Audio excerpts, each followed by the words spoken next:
നല്ല ചുവന്ന് തുടുത്ത റംബൂട്ടാൻ പഴത്തിന്റെ ഒരു തോട്ടത്തിലാണ് ഇന്ന് കൊച്ചിൻ വഹിച്ചുള്ളത്.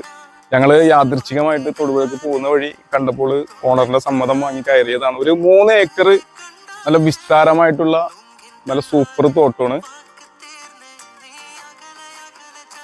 ശരിക്കും ഇതിന്റെ ജന്മദേശം എന്ന് പറയുന്നത് മലായ് ദ്വീപാണ്. മലായ് ദ്വീപിൽ നിന്നാണ് ഇന്ത്യയിലേക്ക് വന്നത്.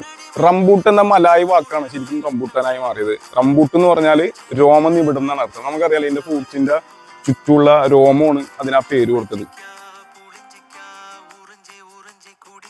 അപ്പൊ എന്തായാലും ഇനി മുതൽ നമ്മൾ മലയാളികൾക്ക് നല്ല ആവശ്യമായിട്ട് റംബൂട്ടാൻ കഴിക്കാം.